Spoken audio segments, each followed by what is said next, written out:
মাস ঠিক আছে, গুনায় গুনায় তুমি বরবাদ হয়ে গেছো।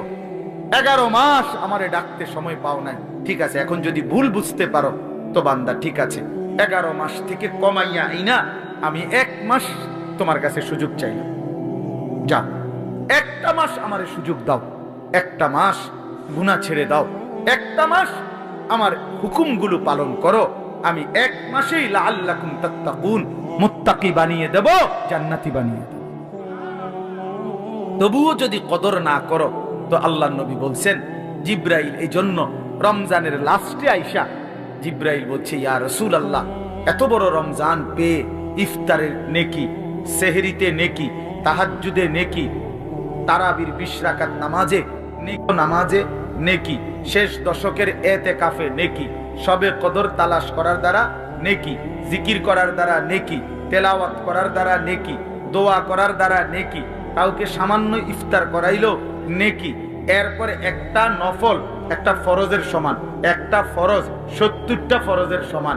এক রমজানের প্রথম দশক রহমত, মাঝখানের দশক মাগফিরাত, শেষ দশক জাহান্নাম থেকে নাজাত। আল্লাহ বলেন জিব্রাইলের মাধ্যমে, নবী এত কিছু দিয়াও যেই বেঈমান রে মন গলাইতে পারলাম না, তারে আমি ভালো করাইতে পারলাম না, আমার দিকে ফিরাইতে পারলাম না, তার উপরে আমি আল্লাহর লানত, আমি ফেরেশতারও লানত। তো নবী বলে আমিন, হ জিব্রাইল, আমি মুহাম্মদেরও লানত। যা, তোর উপরে খোদার লানত করুক, তোর উপরে আল্লাহর লানত করুক তোর উপরে। এই জন্য রমজানের শেষ দশকে আইসা জিব্রাইল বলে যায়, এত কিছু দিয়ে কোনোভাবেই বেঈমানের মন গলাইতে পারল না। ওই বেঈমানের ফিকিরে একটা, কিসের রোজা, কিসের হালাল হারাম, ওর জুতা দরকার, ওর জামা দরকার। ওই মহিলা ওই অসভ্য বেপর্দা নারী, তার কথা হলো কি এর কিতা রহমত কারে হুনান, আমি রহমত মাগফিরাত নাজাত দিয়া আমি কিতা করবো? আমার দরকার জুতা, আমার দরকার নতুন শাড়ি, আমার দরকার নতুন 3 পিস। এই জন্য 10 দিন 20 দিন পুরাটা রমজান বাজারে বাজারে মার্কেটে মার্কেটে ঘুরে, দোকানে দোকানে ঘাম বাইয়া পড়ে। ইফতারির টাইম হয়ে গেছে, এখনো কেনাকাটা শেষ হয় না।